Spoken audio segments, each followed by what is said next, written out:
السلام علیکم درنو دوستانو، دا د پښتو کمپیوټر زده کړو خپرونه ده او زه پټان افغان ستاسو په خدمت کې. درنو ملګرو، ځینې وختونه په کورل را کې موږ ځینې فنټونه کارو چې د هغه دننه ستوري لیکل شوي وي یا دا چې مختلف علامې وي پکې. نو که چېرته موږ غواړو هغه فنټ ډیزاین زموږ خوښ شوی وي خو منتها د دننه دا کوم یو لیکنې او دغه چې وي دا زموږ د لیکنې خوند به خوند کوي. نو د دې دپاره چې نه غواړو دغه زموږ په لیکنه کې راشي، د دې حل څنګه دی راځو نن په دې باندې کار کوو. د بیلګې په طور دغلته ما یو جمله لیکلې د افغانستان زما جانان. نو که چېرته زه وغواړم د دغه فنټ دننه د سپینې لیکنې که تاسې ګورئ، زه چې هر کلر په ده باندې اپلی کوم او هر رنګ ورته انتخاب کوم، په هغه کې بیا هم دا ښکاري. نو نن په دې باندې کار کوو چې څنګه د منځه دغه لیکل د سپینې کرښې او ډیزاینونه د ده له منځه ویسو. تر هر څه لومړی راځو په خپل لیکنه باندې کلیک کوو او دا فایل کرف کوو. کنټرول کیو وهو، شارټکټ یې کنټرول کیو دی. له ده وروسته تاسې ګورئ دا ان ګروپ کوي. که چېرته دې اپشن باندې نه پوهېږئ کنټرول یو وهئ، دا به خپل ان ګروپ شي. له دې وروسته راشئ ویو ته او ویو کې دا ګورئ انهانس دی، دا واخلئ وایر فریم یې کوي. له ده وروسته کنټرول کې ووهئ، د باندې کلیک وکئ.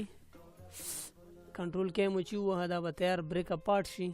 په هر یو باندې کلیک کوئ، تاسې ګورئ دا یو ځای دی. کنټرول کې ووهئ تر څو دا له یو بل نه بیل شي. دا ګورئ الف بیل شو، نو د ده نه یې دغه ډیلیټ کئ.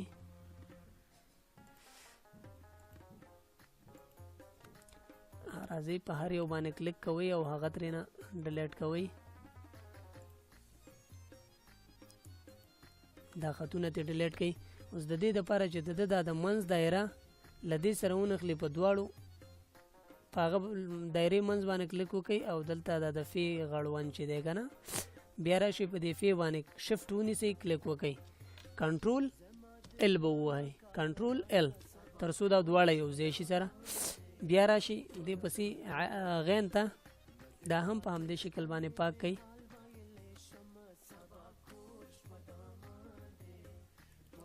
دا برخه پاکه شو. اوس راشئ په دې منځ د هغې باندې کلیک وکئ. د باندې هم چې کلیک وکړو شفټ ونیسئ او د بیرونۍ برخې سره کلیک کوئ، یو ځای کوئ، کنټرول ال ووهئ. له ده وروسته راشئ دا ګورئ دا یو ځای دي سره کنټرول کې ووهئ چې هر یو بیل شي، جدا شي سره. نو دنه به هم دا دغه پاک کوئ او له دې سره په څنګ کې که غواړئ دا دغه لرې کوئ، شیپ ټول واخلئ، دا سره نږدې کوئ، داسې یو ځای کوئ. له ده وروسته راشئ دې ته نون ته، د نون نه هم همداسې لیکل دا منځ یې چې کوم ځای تاسې نه غواړئ هغه ډیلیټ کوئ.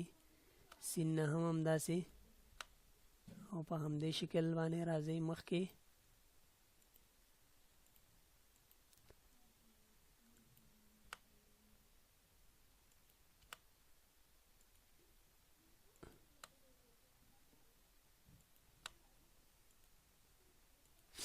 دا ګورئ دا له دې بل سره ګروپ کې دی. نو کنټرول کې بیا ووهئ تر څو دا ګروپ یې ختم شي، له منځه لاړ شي. دنه دا د ډیلیټ کوئ.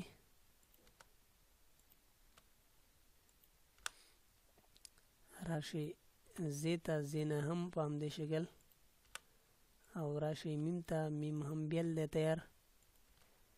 کنټرول زیډ کلیک وکئ، دا پاک کئ. دا منځ علامه د بیرونۍ سره کنټرول ال کوئ تر څو یو ځای شي، کنټرول ال. له ده وروسته راشئ الف چې دی د زما کې دا د جانان سره یو ځای شوی دی، کنټرول کې ووهئ، ټول بیل کوئ سره. او له ده وروسته بیا راشئ د باندې کلیک وکئ، دا ډیلیټ کوئ. دا هم چې کلیک راشئ جیم ته، جیم هم په همدې شکل باندې پاک کوئ.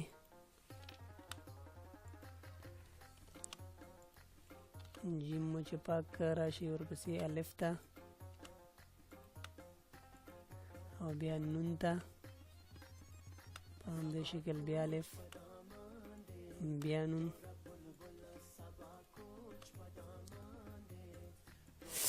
تاسې ګورئ چې زمونږ ټوله لیکنه تکمیل شوله.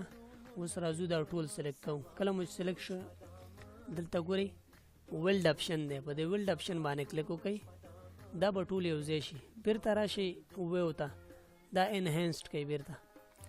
اوس که تاسې هر کلر وغواړئ دته کلر ورکئ، تاسې کولی شئ هماغه کلر ورکئ او د ده دننه کوم دغه چې و هغه موږ له منځه وړي. خو په ده کې اوس موږ او تاسې ایډیټ نشو کولی ځکه دا فایل موږ کرف که او دې د یو انځور بڼه واخیستله. درنو ملګرو که غواړئ زموږ نورې ویډیوګانې وګورئ نو پښتو کمپیوټري زده کړو چینل له ځان سره سبسکرایب کړئ او د زنګ اپشن له ځانه سره کلیک کړئ تر څو زموږ نوې ویډیوګانې چې موږ تاسې ته د کمپیوټري زده کړو په هکله باندې خپروو هغه تاسې ته در ورسیږي او تاسې له هغې نه آګاهي او خبرتیا ترلاسه کړئ تر هغې چې له یوې بلې خپرونې سره ستاسې په درانه حضور کې حاضرېږم. په لوی الله تعالی مو سپارم. د خدای په امان ښاد او آباد اوسئ.